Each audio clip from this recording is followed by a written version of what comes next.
How do you get comfortable in telling people what to do, especially if you feel like maybe they have more experience than you do?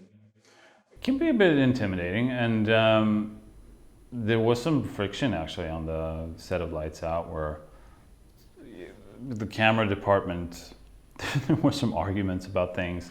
I mean, especially like the first day was a bit of a setback because since it was my first movie, and it's like, oh, I better not screw this up because this is my one chance in Hollywood. I'd planned so much, made like little storyboards, little diagrams of like shot lists and everything. And then the first day, the DP didn't really listen to me. And you know, some people in the camera department had made like really big movies. Like they were talking about like these working with Tom Cruise and all these things. And it's like, oh shit, like these are, you know, they're so much more experienced than me. But so it took some friction, and there was some friction. It took some time for me to really stand up and be like, no, this is what I want. Like, we put the camera here, we're gonna put the actor here, and we're gonna do this. And like, it took me actually getting a little angry after a few days. But that helped a lot because then it was more that we were on the same page. But I mean, it's understandable, I guess. I mean, if you've done all these big movies and then you're on this movie with this guy who's, he's never even been on a film set before. Like, oh, what does he know, you know?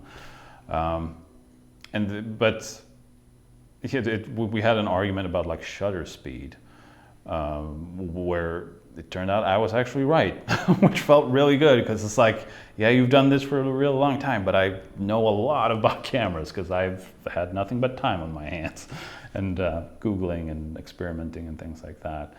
And also with actors, especially like on Lights Out, working with Maria Bello was kind of intimidating because like, holy shit. And even casting for that role, you know, there were a lot of women who came in that I've seen in all these movies and TV shows, and it's like, oh, they're like auditioning for me, which is just surreal. But so yeah, it was a bit of a challenge, I guess, up front, but it quickly got into a good thing. And because I mean, actors and everyone on the crew, they want to know what we're doing. Like they want to know exactly what it is you want and what the vision is and everything. So they just appreciate that. And even, you know, sometimes there were moments where it's like, oh, I should do another take, but I don't really want to ask that from the actors who've done it so many times, or for the crew or everything. So it's like, yeah, no, it's fine. We can move on. And then you're kicking yourself afterwards. But that's another thing that I've learned. Like I heard from crew who had worked on this other movie with this director who was just doing take after take after take, and they were working like all throughout the night, but the crew didn't hate him. Instead, it was like, yeah, like he really knows what he's after. Really, like it was almost like this respect of like, yeah, he has his vision. So it was like, oh, okay, they don't hate you if you're a perfectionist about something, or if you really want to get something right. It's more like they respect the fact that you're not going to give up until something is really good, you know, because everyone wants to work on good movies, you know, they want to be proud of like, yeah, I worked on that movie, you know. No one's going to be like, yeah, that movie I worked on was shit, but we got home at 5 p.m., you know. It's people want to be proud. So do you think it's really owning the fact that you're the director, that's like the hardest part, and then once that happens, the crew then just naturally sort of I think so, yeah. that? Yeah, if you know, as long as you're not an asshole about it.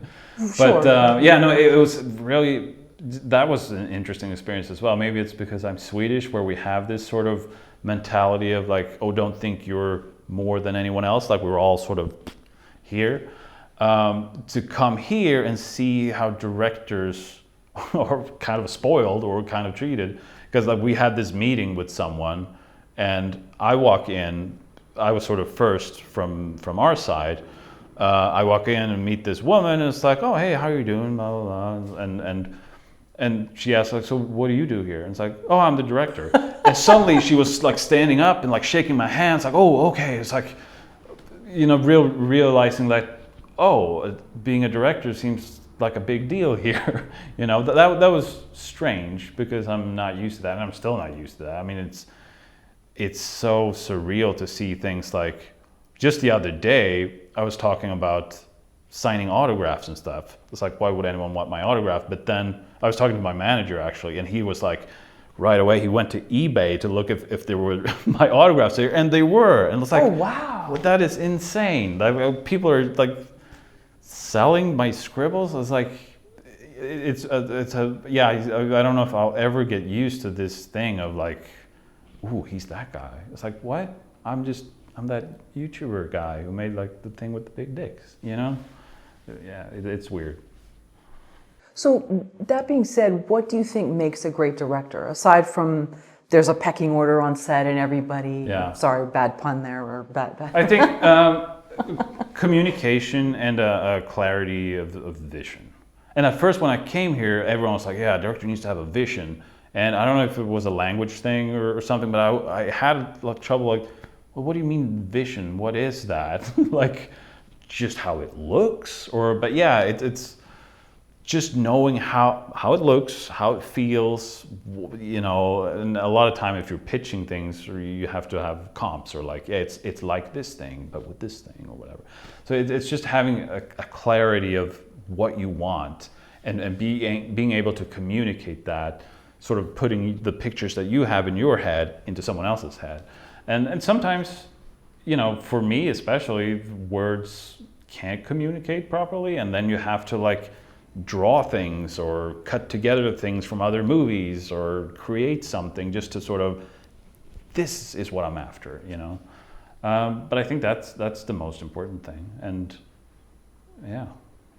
Well, at one point, didn't you, for Lights Out, you took your Blackmagic pocket camera and you kind of did some of your own shots, or did you sort of do almost like a storyboard with that? Yeah, I did all kinds of things on lights. I mean, I even did some of the visual effects shots that wound up in the film, which, you know, I've always had a big interest in visual effects, and it was kind of cool to be able to do that on my own. I wish I had known that I could do that when we were shooting, because there was a lot of things where it's like, oh, I want to do this thing, and then I was told, well, that's a VFX shot, and then that'll cost this and this and this.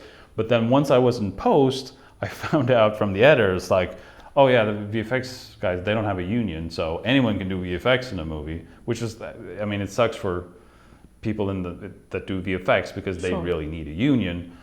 But it was cool for me. It's like, oh shit, I can do all these things myself and get it just the way I want it to. Because sometimes, you know, even with the VFX one, no, that's not quite what I want. I'll just do it myself because it's quick and easy and whatever. But yeah, I did as much as I could myself, partly because I just enjoy doing it. How does that feel, sitting in the editing bay, knowing that, yes, this is, quote, my movie, but in some sense, maybe you won't have the ultimate say, and before you did? You know, I mean, that's the thing, that it is very collaborative, and I think it's a danger to have an ego where it's like, it has to be my thing, because sometimes what your thing is might not be what's actually best. And the good thing about Lights Out was that when we made the short, it was only supposed to be a short.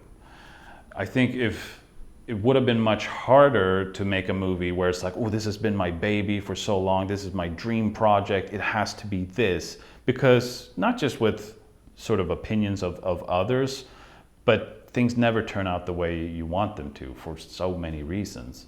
And it was easy to, like, if someone else had a better idea, or if like the studio had a note where it was actually like, oh yeah, that's cool, let's do that.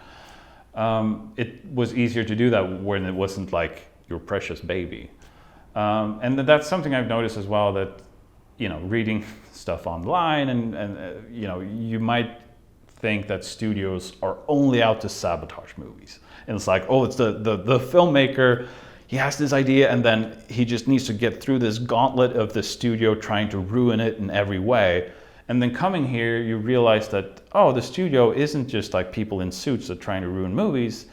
It's, I mean, sometimes it can be that, but it's people that want to make movies. And that they can have great ideas. And the great thing about being a director is at the end of the day, you get credit for it. So if someone else comes with a better idea than you have, just take it, you know? So that was good to know. That it's like, okay, not everyone in Hollywood is just trying to ruin movies and just make money, because yes, the ultimate goal is money because it's a business. But again, people want to be proud of things. Like, people want to say, yeah, that movie you loved, we made that, you know? Even though, like, a lot of times people, I think, would rather take that than, oh yeah, this movie made a bunch of money, but it's terrible and a laughing stock, you know? So yeah, it's a, you know, there's a lot of people who want to make good stuff.